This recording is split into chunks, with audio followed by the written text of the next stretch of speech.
Everybody, my name is Aya D. Simone. I'm a member of the board of the League of Women Voters of Greenwich and co-chair of the Communications Committee. I'm happy to be here with you today. And on behalf of the League of Women Voters of Greenwich, Stamford and New Canaan, we're very pleased to present the candidate debates for the upcoming Connecticut Senate District 36 State Senate debates. We have a special election on August 17th, as you know, and we're glad that we were able to coordinate this debate for all of you. We're very excited to be able to bring you the candidate debate, and we're glad that you joined us. I'm going to take 1 minute to explain how today's debate will function, and then I'll hand it over to the moderator to introduce our candidates and begin the debate. This, as usual, is a webinar. Only the candidates and the moderators will be visible on video and audible on video. The audience will be in view-only mode and will not be visible on the screen. Today, we're doing things a little differently. We will not be using the chat functionality for questions today, as this is a debate format. However, the debate is being recorded and broadcast live on GCTV channel 79, as well as being live streamed on YouTube, just in case there's any issues with Zoom and any of you watching would like to jump over to one of those platforms to continue watching. Also, we will be recording this and it will be available on the League of Women Voters of Greenwich website and our YouTube channel tomorrow. So for today's debate format, we will be using a cumulative time format, and it will go for approximately 45 minutes. My colleague, Kay Maxwell, will explain the debate format in more detail shortly. I'll leave that to her. She's the expert. We're on a really tight timeline tonight, and we have a hard stop after 1 hour, so we'll need to stick to our timelines and our schedule very, very carefully. With that said, I'd like to hand it over to the president of the League of Women Voters of Greenwich, Sandy Waters, to kick things off. Sandy, over to you.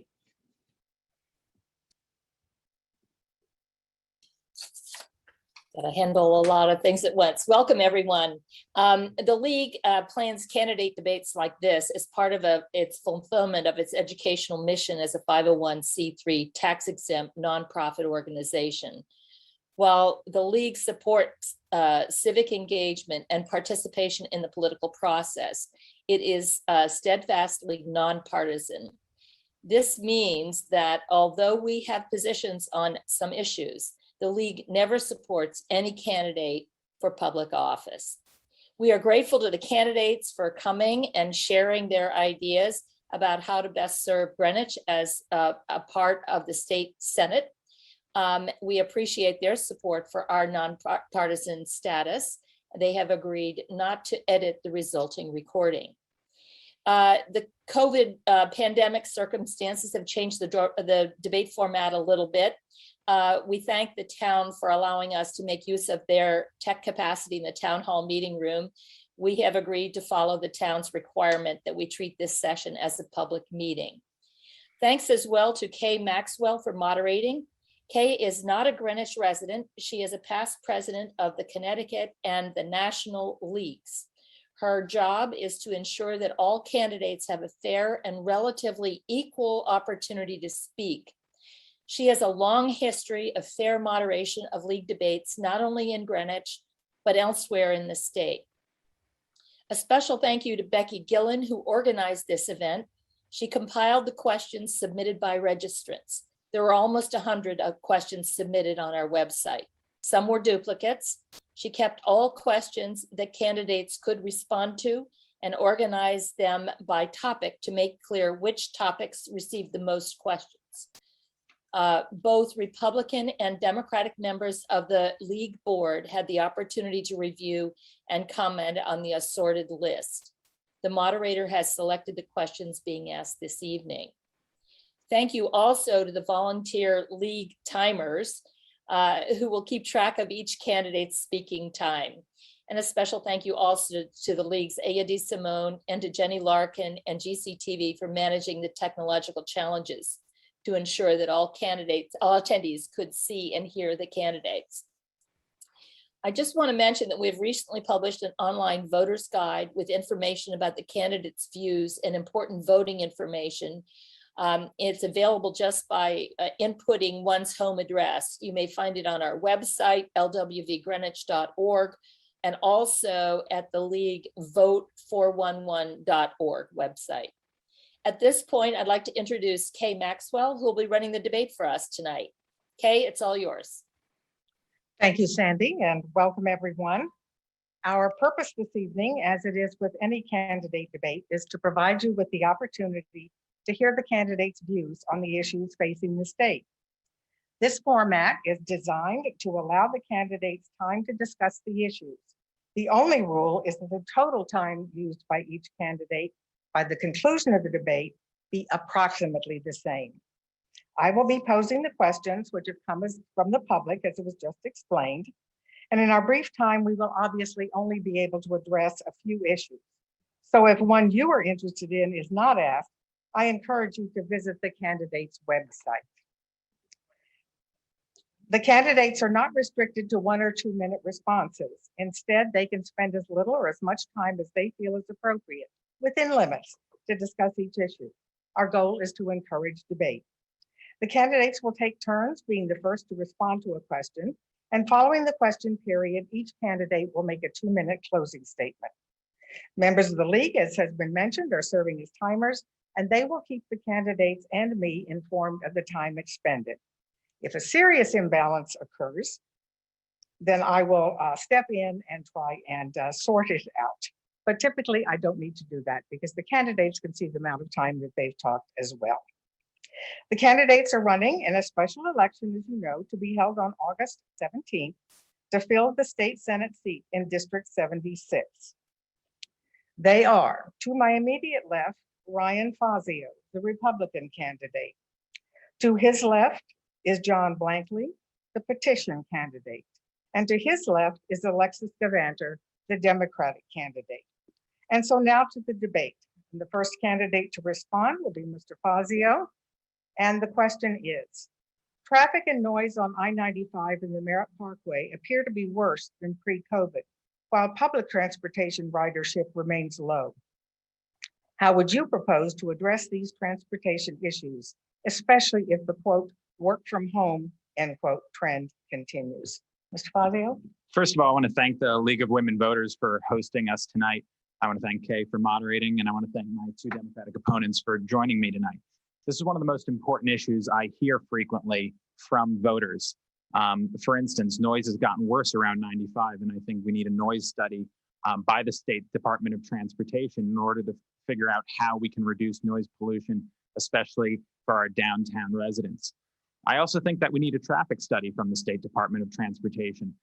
From exit 2 to exit 9 during the daytime, it's almost persistently a parking lot. That's totally unacceptable. I've lived in this district for almost my entire life, and it seems like traffic only gets worse and worse in one direction.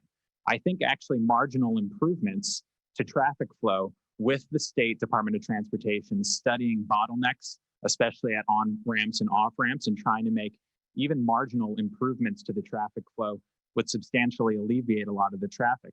You just consider if you're going south on 95, the exit 8 off-ramp in Stamford is a lot easier to maneuver than, say, the exit 5 or exit 3 or exit 2 off-ramps going southbound in Greenwich. And that can make major differences to the traffic backing up miles and miles. This is a very important throughway for not just our district, but the entire region and the entire country. And then public transportation, we need to make sure the state focuses its resources on the most high value projects in the entire state, which is Metro North. Metro North is probably the most important railway in the country. And yet the state government under Democratic leadership for decades has focused its resources upstate on places like the Hartford line and New Britain Busway, where each rider is subsidized in excess of $100 on the Hartford line. That's unacceptable. I think we need to prioritize the highest value projects, which are primarily located in this district. Mr. Blankley, the same question. And as with Ryan, I would like to thank the League of Women Voters and my 2 opponents here.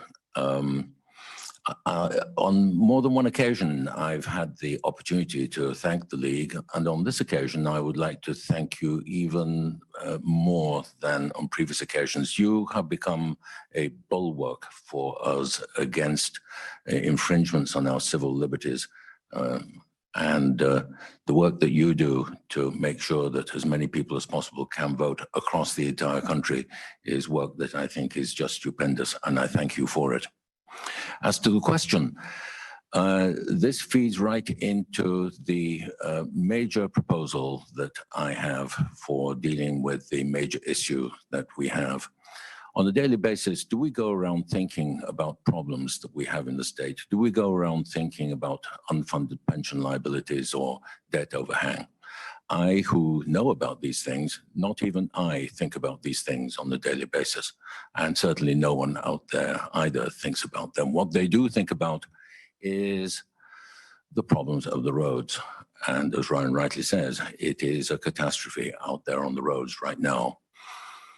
My office for my business that I started 20 years ago that employs dozens of employees is in Shelton. When I travel up there in the morning, it's not a problem, but I see the other side of the road, it is a parking lot. And when I come home in the evening, it's the reverse. So the solution to this problem, or one of the solutions to the problem, is going bold, going really bold. And that, for me, is an infrastructure project that I have championed before when I've run for office and will champion again now. And that is taking trucks off the roads. It is a shipping solution. It involves port development in Bridgeport, in New London, in Rhode Island, and Massachusetts. All the trucks and containers that we see going over our roads mostly are coming from New Jersey, where they land from international sources, and they come up through our state to destinations in our state, but beyond our state. Now, what we should be doing is putting those trucks on so-called roll-on, roll-off vessels that would come to our, that would take the trucks on, and they would come to our ports. The trucks would come off, and this would take trucks off the road. The second way to get trucks off the road and get freight transported more efficiently is the construction of a railroad bridge across the Hudson. There is one now. It was built in 1890. It was the longest bridge in the world at the time at Poughkeepsie. Unfortunately, it burnt, would you believe, in the 1970s, and it has now become a pedestrian walkway. It's a tourist attraction, as a matter of fact. But just think of the major road bridge that was built for 684 for the roads. Now, we could do the same thing for rail. What that railroad bridge did back in the day was take goods back and forth between the industrial areas of Connecticut down to the industrial areas of New York and Pennsylvania. Third, in terms of dealing with the congestion, is the continued promotion of 5G. And the point of that is that in due course, we will have automatic vehicles. It is not happening just yet, but even 5 years ago, when I last ran for this office, I did point out that AV taxis, Ubers, were actually operating in Pennsylvania. So it is happening and will come sooner than we think. And as for pollution, my solution will remove trucks from the roads. It will relieve congestion, reduce pollution. It will create jobs. And finally, what it will do is attract new businesses to our state. We think about how to attract businesses, and one of the things that holds people back is not education, it's not the beauty of our state, it's not the cultural advantages, it is the traffic on our roads. And if we can do something about that, then we'll go a long way towards solving the traffic problem. Ms. Gevanter, but could I remind the timers if you would continue to hold up your pads so that we can see the time? If you would hold up yours from, yeah, so that we can see as we move along, everybody can see. Thank you. Sorry. I also just want to thank here we go. I also just want to thank the League of Women Voters for having us here today. I want to thank Ryan and John, and of course, everybody here viewing in the audience. You know, thank you so much for joining us today. Look, I agree. We have to address congestion on our roads and improve safety. This impacts not only our quality of life, of course, in terms of noise, but also our health and our environment. Also, you know, investing in these infrastructure projects is good for our economy because, you know, it's going to attract businesses to Connecticut, create good paying jobs, which also brings new residents to Connecticut. So this is really important. we have an opportunity here with an influx of money coming into the state, not just through a new law passed in Connecticut, but also our federal infrastructure bill that is expected to be passed on a bipartisan basis in DC. So I want to make sure my top priority is to make sure that that money comes to our district right away. I have a wonderful relationship with our federal delegation and also with our state delegation. And so I am going to make sure from day one to be directing as much money there as possible for our trains, for our roads. We're going to be working on 95. I want to make sure that we have quiet pavement technology and the other latest technology to reduce noise and pollution. I also want to make sure in terms of our rail to invest in our Stamford Transportation Center and to bring more frequent direct service to New Canaan. And I will do all of this without raiding our rainy day fund or borrowing our way out of this because we are finally improving our state's credit rating and we can't jeopardize that. Thank you. All right, and again, if I could remind the timers, please leave your pads up so that we can see the time until you come to the next time you have to record. All right, now, sorry for that interruption. Does anybody have anything they want to add on that topic before we move to something else? Nope, okay. Then Mr. Blankley, you're first to respond to this question. In the past several years, Southern Connecticut has increasingly experienced water shortages and prolonged power outages. What short and long-term solutions would you advance to improve our energy and resource infrastructure?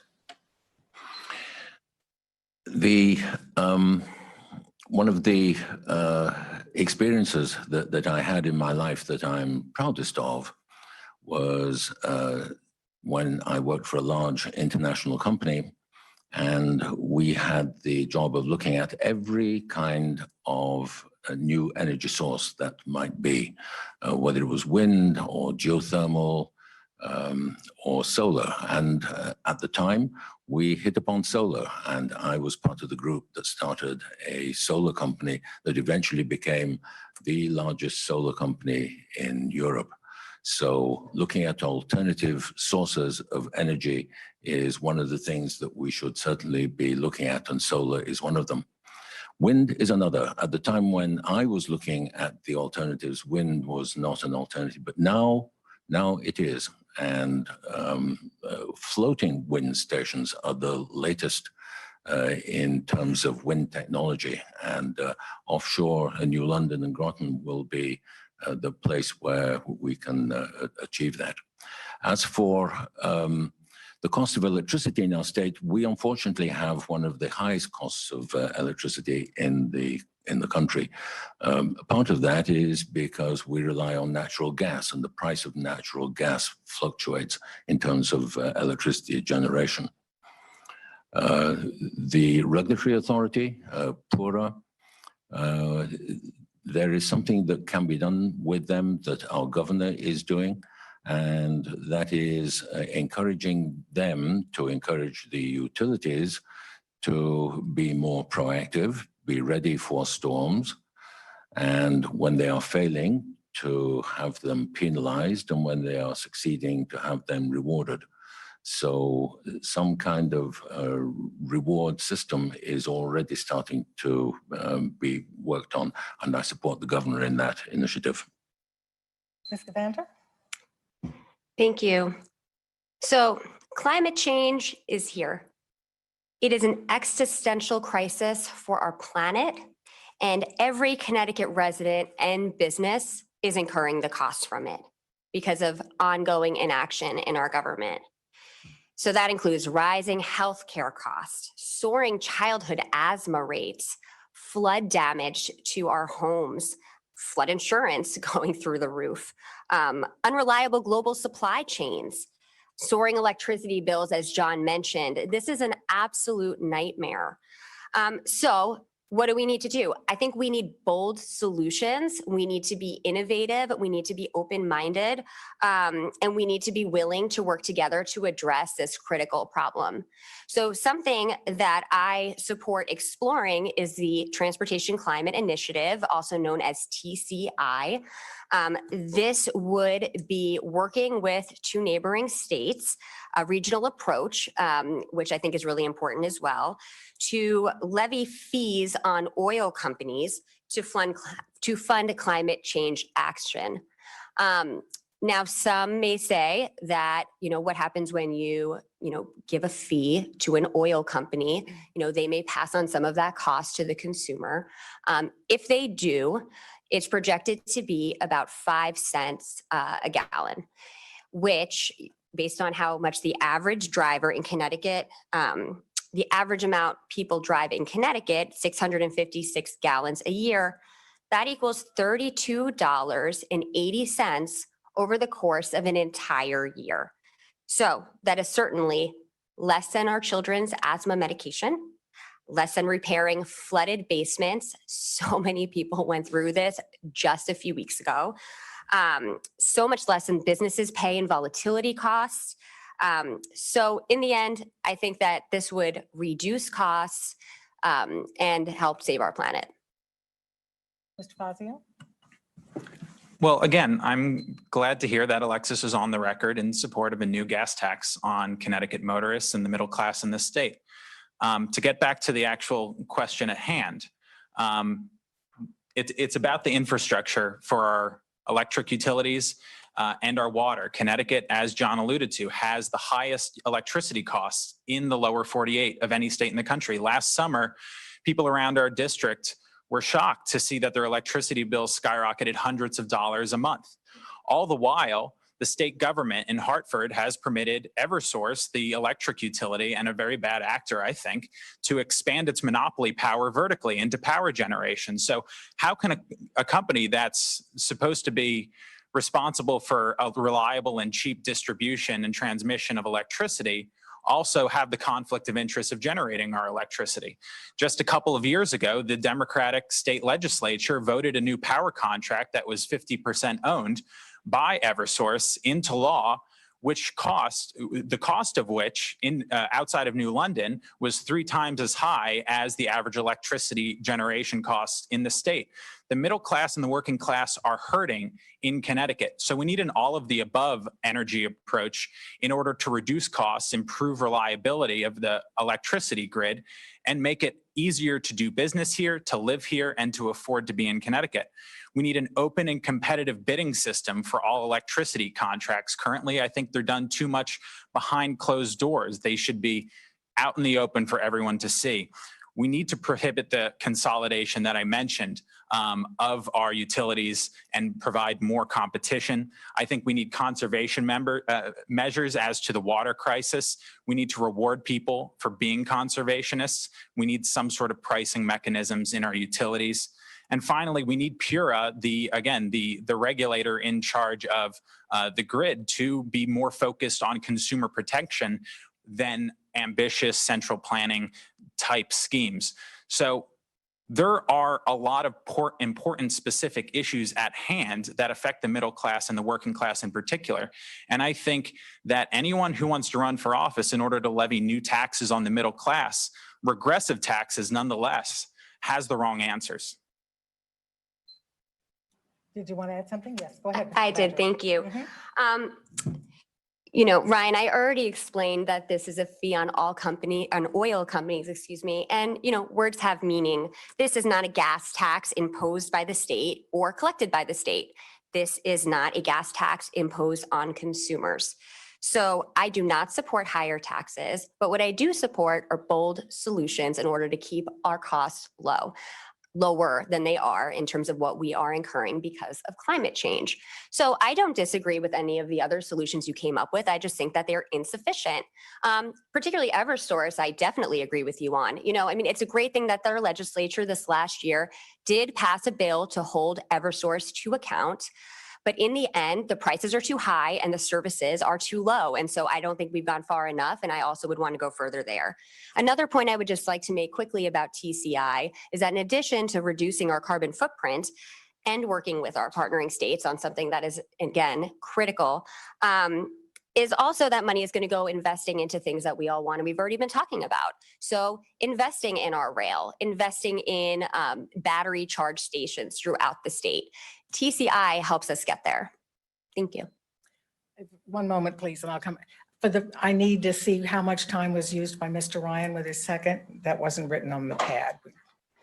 If you could get that done for us, thank you.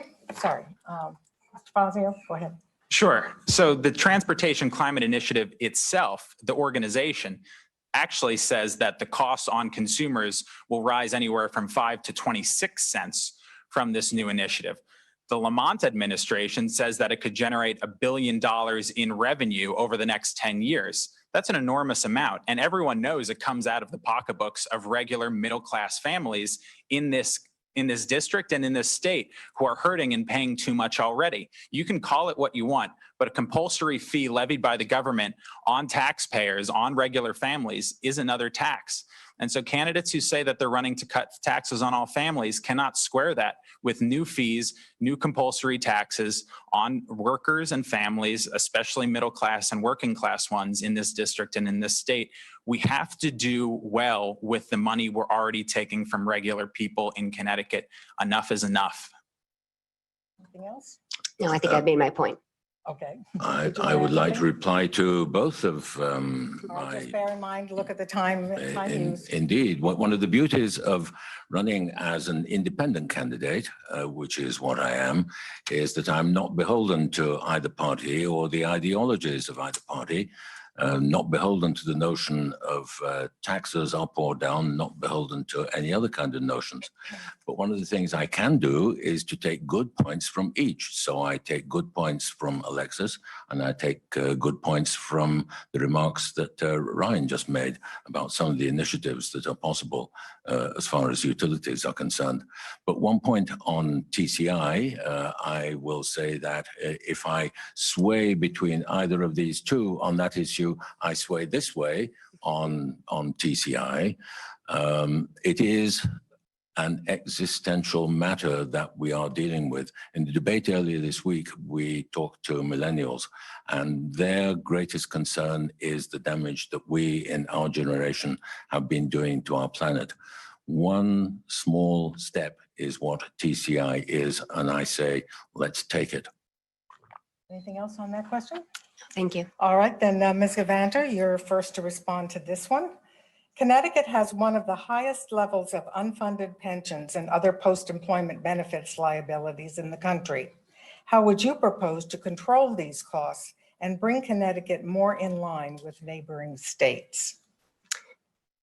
Yeah, I agree. Our unfunded pension debt has been a problem caused by 40 years of mismanagement by both parties.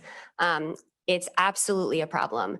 However, the good news is that we are on the right path to recovery. Governor Lamont has, along with our legislature, passed a bipartisan no tax increase budget that also goes to pay down our pensions and also contribute to our rainy day fund. So this is important. Now we have a volatility cap so that every year when we do have a surplus, as we were lucky to have this year, we make sure that continues to go paying down our pensions and also continue to go into our rainy day fund before we borrow on our investments. We need to continue to be fiscally responsible so that we can continue to bring companies and new good paying jobs into Connecticut, and having a financially stable economic environment is what's going to be really important for that. So I think that obviously this is a big problem. It's going to take a long time to fix it. There's no questioning that. But what we are doing now in terms of holding the line on taxes and being responsible in terms of paying down that debt is what's going to happen, or is how we're going to get that done. Another thing I think that we need to do is considering, when our state employees retire, normally what you have is a one out, one in system. I think we should reform that so that when somebody retires, we go and look at the position, look if there's room for technological innovation and other efficiencies in order to save money as well. Mr. Fazio? So Alexis is correct that it's a consequence of 40 years of mismanagement in our state government that we have an enormous unfunded pension and debt liability that's being forced on the middle class in our state. What she doesn't mention is that 36 of 40 of those years, the Democrats have had complete control of the state legislature in Connecticut. This is a consequence entirely of the failed leadership of the party in power in Connecticut. And it goes to show that when governments go in too far in the extreme of either direction, that you have corruption and you have bad government. Now, the volatility cap that Alexis mentioned was a very good development. It was the product of a Republican budget that was passed into law in 2017 when the state Senate was split 18 to 18, and the state government ended up adopting the Republican authored budget over the objections of the Democrat governor, Daniel Malloy, because when the numbers were such that we had a split in the state legislature, it forced compromise. We need close to those numbers again in order to make positive reforms so that the middle class can thrive in this state. We can stop tax increases and we can reform our debt and unfunded pension liabilities. The problem is in this race that if either of my two Democratic opponents win, there's going to be a 2-to-1 Democratic supermajority in the state Senate. So the type of reforms that occurred in 2017 in the case of the volatility cap will absolutely never occur again. In fact, what you'll see more of is what you saw last summer at the height of COVID when we had sky-high record unemployment. The state employees received a 5.5% pay increase in June of 2020. It was the most shameful and unfair thing imaginable while people were suffering, while people had lost their jobs. And yet the Democratic state government did nothing to stop that sort of unfairness. I stand against that unfairness. I stand for balanced solutions that in the long run will make the middle class thrive in Connecticut. We need comprehensive solutions, we need bold new leadership, and we need people who are running for office in order to solve those problems first and foremost. The one last thing I'll say is that Mr. Blankley is wrong about one thing, not many things, but one thing. And that's that no one goes around thinking about the unfunded debt and pension crisis in Connecticut. Well, if your costs of living here are too high, if you've had trouble finding a job, if you haven't gotten a raise in years, if your taxes are too damn high and they keep going up over and over again, then you do think of that implicitly because that's the cause. Corruption and mismanagement and one-party rule in our state government have hurt regular people in our state, and I believe we can do much better with positive reform. Mr. Blankley? None of that addresses the question. That was all politics, ladies and gentlemen. Speaking as the independent candidate here, I will not be joining any caucus when I'm elected on August 17th. I will be an independent voice, and that is very important as far as the politics up in Hartford are concerned. To address the question, I ran for state treasurer 3 years ago, and I had a comprehensive set of plans for dealing with our unfunded liabilities. Right now, we have $40 billion worth of assets. When I was running, it was actually $35 billion. So things have improved as a result of Wall Street improving, which has enabled us to balance our budget somewhat, along with federal help in the last go-round.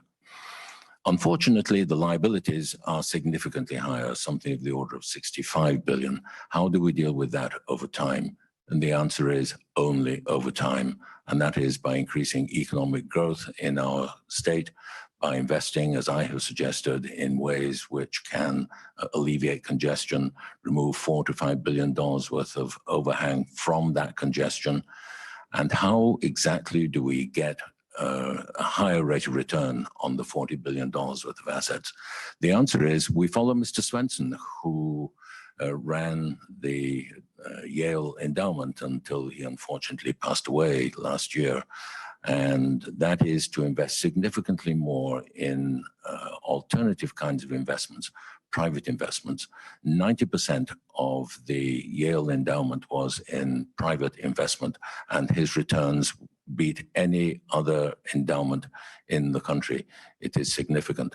Now, I'm not saying we go to that extent, but what I am saying is there are alternatives and ways in which we can deal with this problem. It's all very well talking about, well, we need to reform it, we need to do this, we need to do that, but we need something specific. And that was one of the specific answers that I had when I ran for state treasurer, and this one that I have now running for the state senate. Any other comments on that issue? Yes, go ahead, Mr. Gevanter. Yes. So Ryan, I just don't think your rhetoric matches reality. What we had this last session is a bipartisan, so many members of your own party, no tax increase budget that resulted in a surplus that then also went to pay down our pension debt and also invest further in our rainy day fund. That's something that was done on a bipartisan basis. Now, as far as what I can do in terms of holding the line on fiscal responsibility and keeping to my word of lowering taxes, I have been consistent on this the entire time. I will lower taxes, I will repeal the estate tax, and I will make sure that we do this while continuing to have a no tax increase budget where we pay down our debts. So you're implying, Ryan, that I can't be trusted to keep my word and that I will somehow capitulate under the pressure of working with my own party up in Hartford. But you know my record. I took on the gun lobby and won. I think I can handle the heat of working with Democrats in Hartford. So, you know, as far as doing one thing and saying another, that's just not me. I'll be okay. Anything else on that question? I respect my opponent. I respect Alexis's points. Problem is, in the previous answer, she said that she's in favor of the equivalent of a gas tax, which will raise your gas prices anywhere from 5 to 6 cents at the behest of our state government. The other problem is that indeed, the budget that was passed last year, thanks to billions of dollars of one-time cash from the federal government, resulted in no direct tax increases, but the budget implementer passed in the summer after the budget was passed actually did result in a new tax increase called a highway mileage tax, which will show up in a higher cost of goods at the grocery store and retail outlets for consumers. In 2021, there was a tax increase in the budget. In 2019, there was billions of dollars of tax increases. In 2015, there was billions of dollars of tax increases. 2013, 2011, 2009, the only year that there weren't tax increases was 2017, when there was a 50-50 split in the state Senate. We need to get closer to those numbers so we can force compromise and common sense solutions and fiscal responsibility. That's the reality of the matter. Ready for the next question? No, go ahead, Mr. Blankley. Again, I hear a dispute between my two opponents here. I would say yet again, I appeal to the middle on this. Both candidates have said that they are in favor of lower taxes. I have to say on that particular point, a word which I learned when I came to this country 40 years ago. I learned all sorts of new words. And one of the new words I learned was baloney.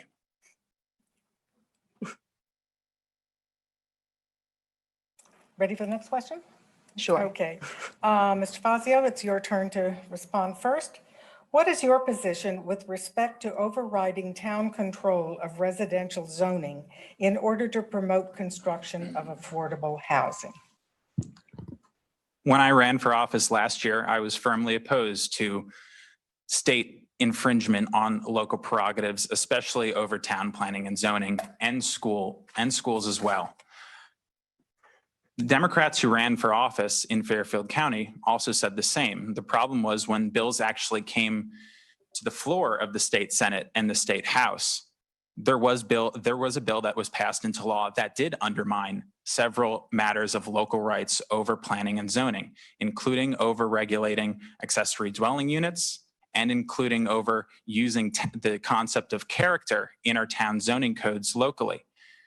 If you want to send a message to the people in state government that enough is enough, that our towns deserve local autonomy, then we should stand up in this special election to the leadership, Martin Looney, Bob Duff in the state Senate, who want total control of local zoning, and say that no more, we're not going to permit that. And the last point I'll make is that we all want affordable housing. I agree with that. But the sleight of hand that's played at the state government with the governing party is that they call something affordable housing, but they have very, very specific and tightly regulated definitions around it. So it actually isn't reflective of reality. Mr. Blankley? Picking up on that last point, which is a very good point, as I've said before, sometimes my opponent on the left says good things, and sometimes my opponent on the right says good things, and he just said a good thing. We don't want control of what we do in this district from Hartford. There is one thing that can be done, however, when it comes to affordable housing. We need to comply with something called 830G, which requires that 10% of our housing stock should be placed in this affordable category. Currently, we're at 5.4%. Every time there's a new development, there is some effort to add an affordable housing component to the development, but it's fraught with problems and abuse. There is one thing that we can do, however, and that was the arbitrary and completely random way in which existing affordable housing stock is not included in the calculation. Now, if it were, we would be very close to the 10% required under 830G.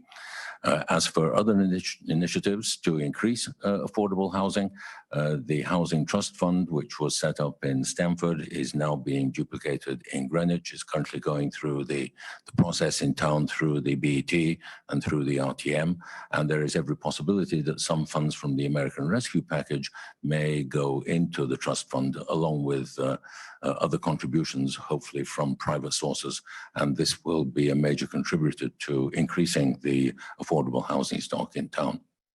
I have to agree. Affordable housing is good for residents and our community. We want our teachers, our nurses, our firefighters, and our police to live in the communities they serve. And we want our children to be able to afford to come back here after college. We want our seniors to be able to afford to retire here. I can't be more clear that I also fully support and would advocate for local control.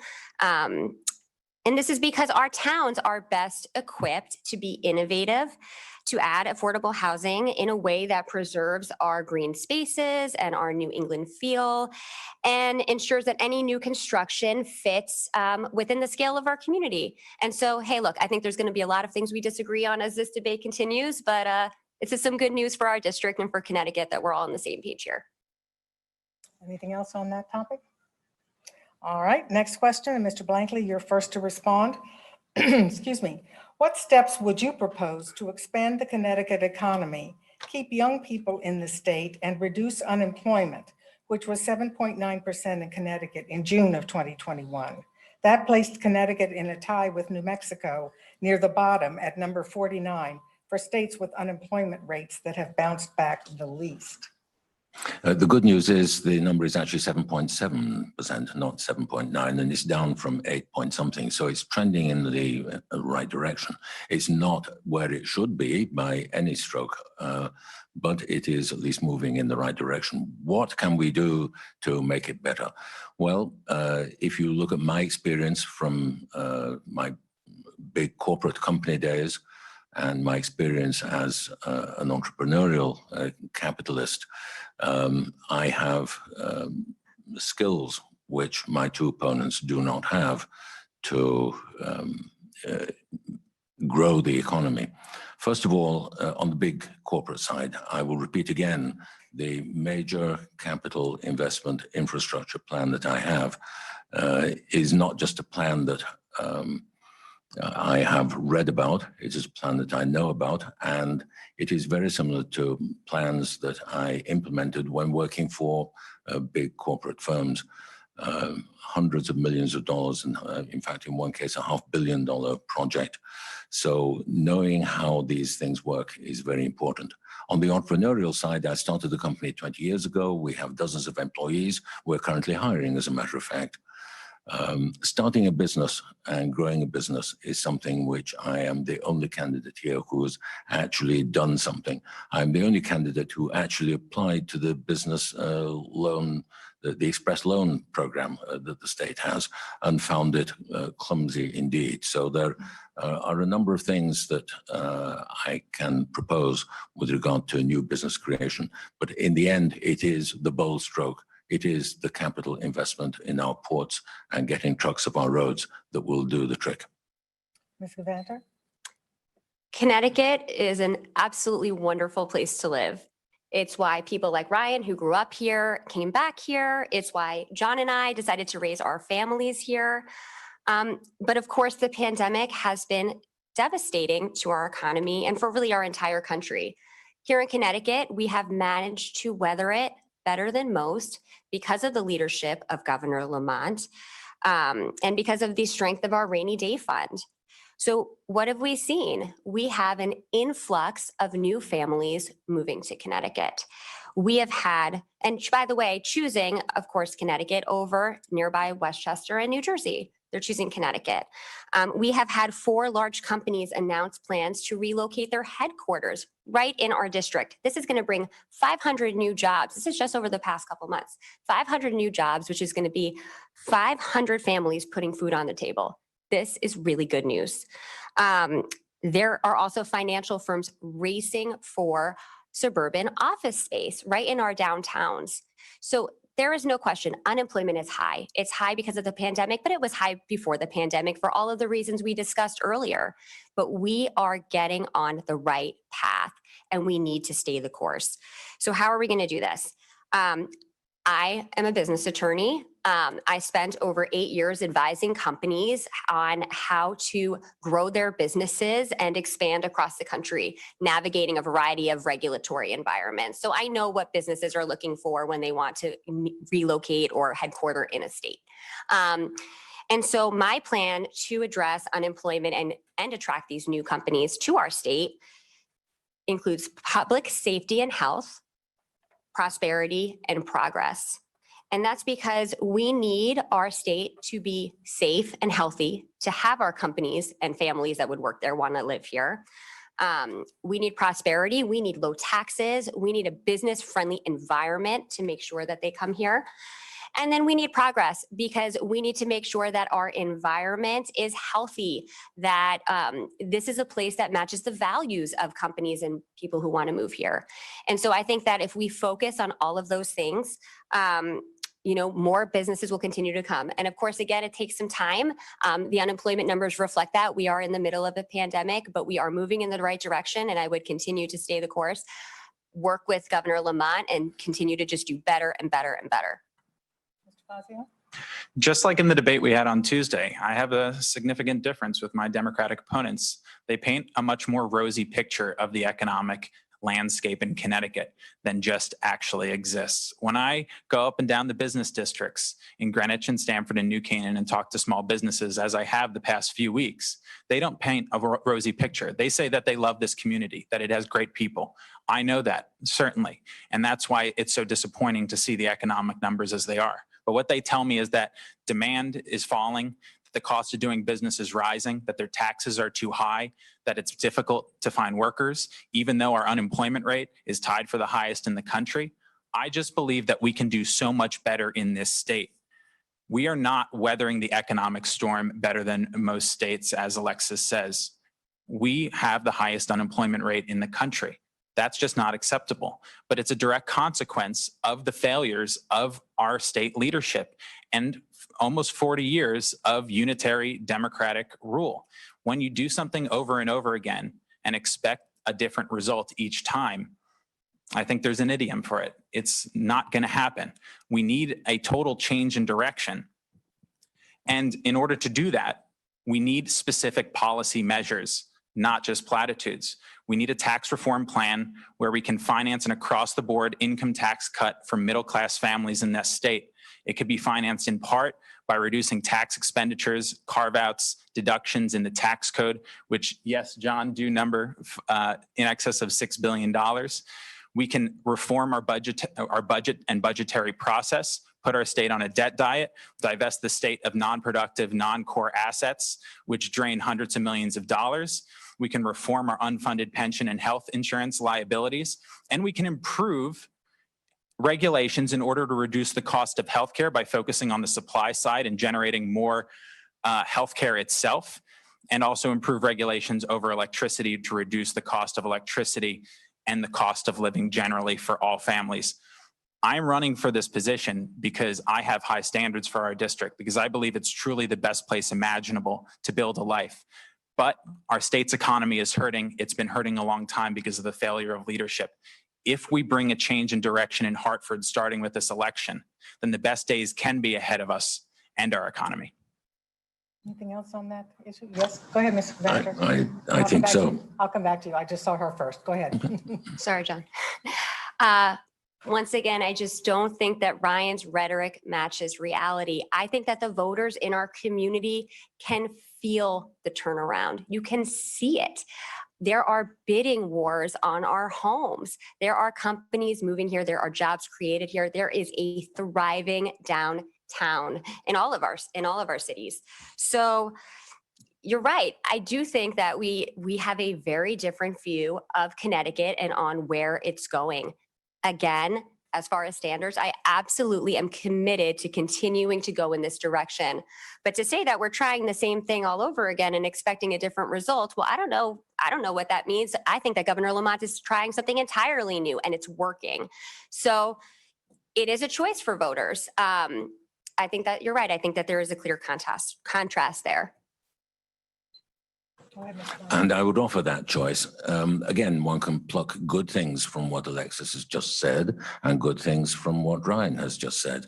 It is true that Ned Lamont, our governor, has attracted companies to the state. It is true that our unemployment rate is going down. It is also true, however, that it's not where it should be and it's not where it was before the what one would call it, the Great Recession of 2008, 2009. And those times are not coming back. And the reason for that is we have two major business verticals in our state. One is defense and the other is finance and financial services. Finance and financial services has become an increasingly capital-intensive business. And automation has only added to the fact that fewer people are needed to manage the large amounts of money that exist in the banking sector. And we saw just recently with People's Bank, the merger and the layoff of 700 people. So we have 500 coming in with the influx of jobs that Alexis mentioned, but we have 700 being lost as a result of a banking merger. Not anything that we can control. These are issues outside our control. And it's not just Connecticut, it is all the states of the Northeast. And this has been something that has been happening for decades as business people have moved from the Rust Belt to the Sun Belt. Go ahead. Just quickly, I think there are places in Connecticut where we have a little bit more economic optimism, and they are located around this district. But look at the people who govern these municipalities like Greenwich and New Canaan. It's pragmatic, thoughtful, common sense Republican municipal leaders like Fred Camillo and Lauren Rabin and Nick Williams and Kevin Moynihan, who have presided sensibly over the fiscal and economic situation in their municipalities and supported small business. It's that type of mindset and leadership that we need to bring to Hartford in order to make the entire state thrive.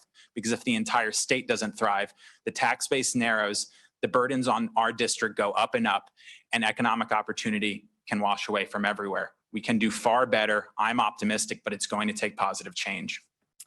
Okay, the time has come for closing statements. So I would ask the timers to clear their stopwatches. Each candidate will have 2 minutes, and the timers will let you know when you have a minute remaining as well as 30 seconds. So Mr. Fazio, you are the first. So 1 second here till your timer is ready.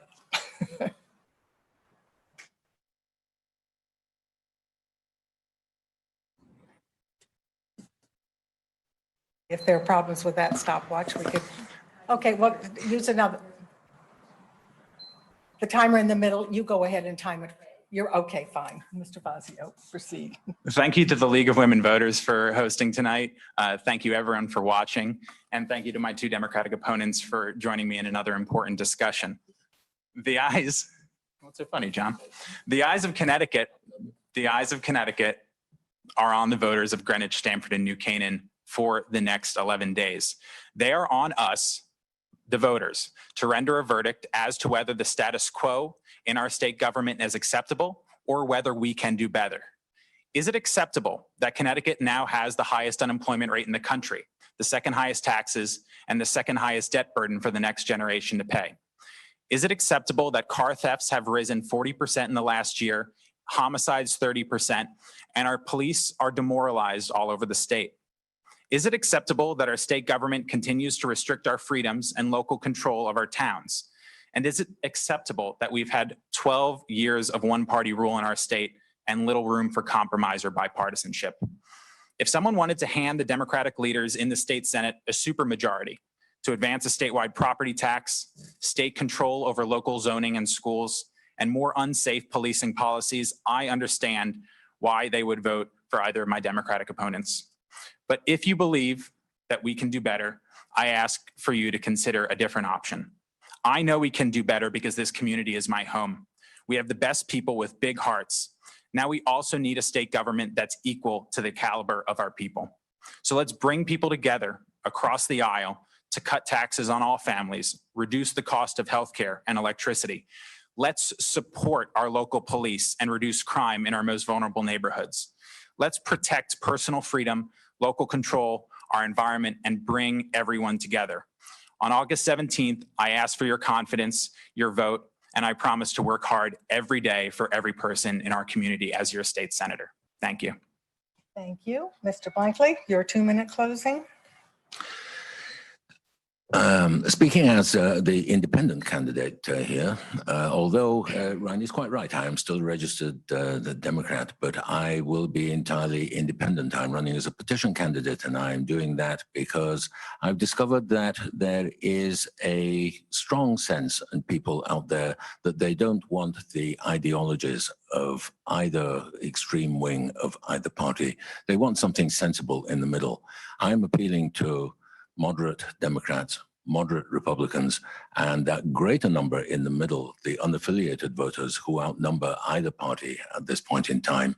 They know there are sensible things that can be said and sensible things that can be done, and they know that one thing that is not sensible and won't happen and is simply playing to some kind of political ideology is reducing taxes. Both my fellow candidates here are talking about reducing taxes. It is an impossibility. The numbers simply aren't there. And I know that from having been there and seen that, having been a candidate for state treasurer, and also from my years as chief financial officer of major corporations. When the numbers don't add up, they don't add up. So there are other things that we have to do. So this is why I'm proposing the bold approach of infrastructure development for our ports, getting trucks off the roads, creating jobs, reducing pollution, and attracting businesses to the state. We talk about businesses. In fact, businesses are made up of people, and people say to their bosses, you know what, that nice state of Connecticut is a place where we would like to be because there are good schools there. That's where we want our children to be. That's where we want our future to be. And if we can solve the problem of traffic on the roads and get people away from the notion that we can't solve our problems like that, then we will be scoring a major victory. So I'm asking for your vote to elect me your independent candidate, your businessman candidate for the state Senate on August 17th. Thank you, and thank you, League of Women Voters, and thank you, my two opponents. Thank you. Ms. Gevanter, your closing statement. Thank you. Thank you for having me here tonight. So since I haven't run before, I would just like to briefly introduce myself. I am a business attorney, a gun violence prevention advocate, and a proud mom of 2 young boys. I have spent years advising companies on how to institute fair employment practices while continuing to grow and remain profitable. As a gun violence prevention advocate, I have passed numerous laws in Hartford as the state leader of Moms Demand Action, which has 14,000 supporters here in Connecticut. And those laws, run the gamut from safe storage requirements, bans on 3D and ghost guns, and also investment in community-based violence intervention programs.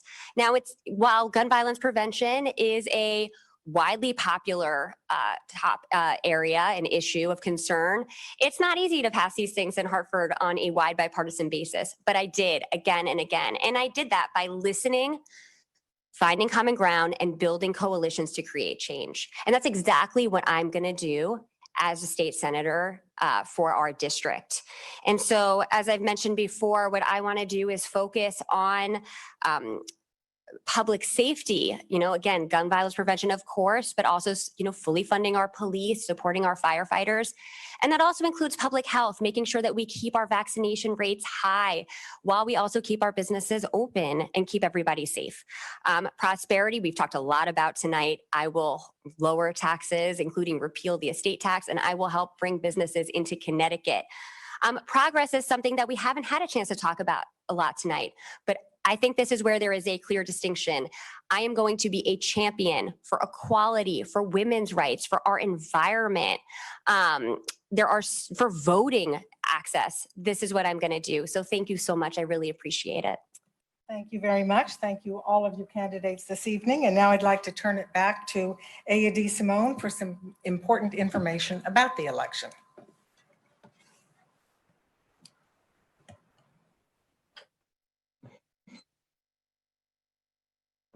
Mute. Do you guys hear me? Now. Yes. Thank you to our candidates for sharing their views and to our moderator, Kay, for facilitating today's debate. To our members and our guests, thank you all for participating and for your ongoing support. 3 quick reminders before we end. First of all, remember, democracy functions best when we all participate, and voting on August 17th is important. Voting is a civic duty and a privilege, in my opinion. So voters turning out at these elections, off-year elections, tends to be much lower, especially in special elections like this. So please do get out the vote and get your friends and family out to vote on August 17th. Typically, there are a lot of people away or traveling during August, so hopefully those people obtained or downloaded their absentee ballot from the town clerk or the town's website. For the election on August 17th, we wanted to highlight, for those of you actually voting in person at District 7, there has been a change in venue. Instead of voting at the Greenwich High School, voting will be now held at Central Middle School in the cafeteria. That's at 9 Rock Lane in Greenwich, and polling hours remain the same. So 6 a.m. to 8 p.m., that has not changed. And that is only for District 7 voters. The next reminder is, don't forget, there is another election coming up in November. The fall's municipal elections are equally as important as this special election. Local elections are where important decisions are made about town leadership, about the administration, taxes, funding our town and our schools. So it's really important that we turn out in November. So start planning now. If you need any help, make sure you visit our website, the League of Women Voters of Greenwich. We have lots and lots of events and resources listed on our website. And we're constantly updating and developing new programs and events for civic education. So please do visit our website. And again, we're planning our next debates will be in October for the upcoming November election. And as usual, we will be producing and making available the League of Women Voters voter guide, which will be available for reading and downloading from our website, lwvgreenwich.org, for all candidates, where you can find information about all the candidates and all the public offices that will be having elections come November. Thank you again for attending this debate tonight, and see you at the polls and at the next LWVG event. Thank you, everybody. Thank you, everyone. Thank you.